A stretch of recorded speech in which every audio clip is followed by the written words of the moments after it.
we want to start by saying that Council condemned in very strong terms the barbaric and cowardly attack on correctional center and the police station by a group of gunmen who also in the process released illegally some inmates of prisons. And the Council condemned that attack in very strong terms and proceeded from there to commend in also very strong terms the proactive steps taken by His Excellency, distinguished Senator Hope Uzodimma, the Governor of Imo State, in ensuring that this matter was immediately arrested. These proactive steps included meeting immediately with the security chiefs and identifying all the necessary intelligence to arrest the situation. And this attracted the prompt attention of the federal government, which led to a high-powered delegation led by the Vice President, the Inspector General of Police, and of course the Minister of Interior. So Council commended also the federal government for rising promptly to the occasion and coming to identify with the state government and being on the same page with the state government. And Council believes that with these measures, the situation will be under control sooner than later.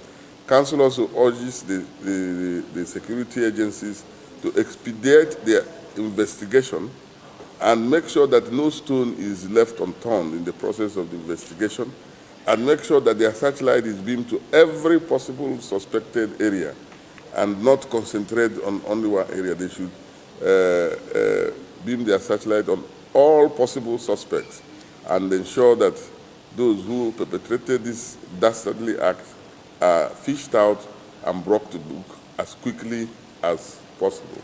So that's the Council's position. Council also reiterated the fact that the position of this government is that oil companies operating in the state can identify with the programs of the government by identifying projects in oil-bearing states which they can fund, and not by distributing cash to communities or individuals. Oil companies who want to identify with the government should be able to identify with some palliative projects or projects that can change the life of communities in the oil-bearing communities, and invest in those projects, fund them, so that a multitude of people will benefit, not giving cash. The government wants to make it clear that any oil company that insists on giving cash to individuals in the oil-bearing communities is running counter to the position of the government, and therefore is not working with the government, and the government will not recognize such acts as part of its discharge of its corporate responsibility to the people. The only way they can do that is by identifying projects that will endure and that will help the life of a greater number of the people, and execute this, not to give cash to the people. Finally, we also want to let you know that under this administration, a law has been enacted to coordinate and harness all projects that are funded by the World Bank and all other donor agencies, international donor agencies, such that at the end of the day, that law, this will be coordinated under a new bureau that has been set up for this coordination.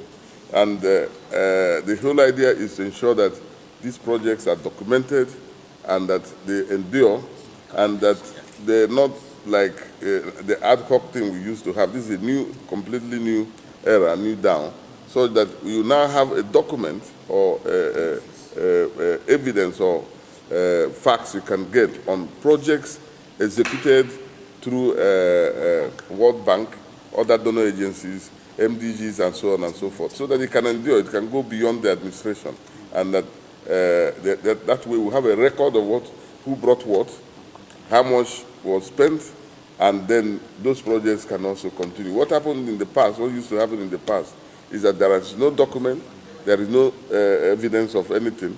So people come with all manner of things, and before you know it, the money meant for these projects disappear. That's why this government has now made a new law, and they domicile the thing under a bureau, and to make sure that even more people can go to that bureau and find out what is happening, who brought what, how much is it worth, and where is it going.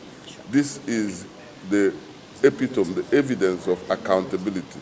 That is to show you that this government believes in being accountable to the people, even when it comes to projects coming from donor agencies. No longer will the government allow people, well-connected people, to use these donor agencies to siphon money meant for developing our areas. Now, every money coming from a donor agency must be accounted for through this bureau and through the law that has been made. Thank you very much.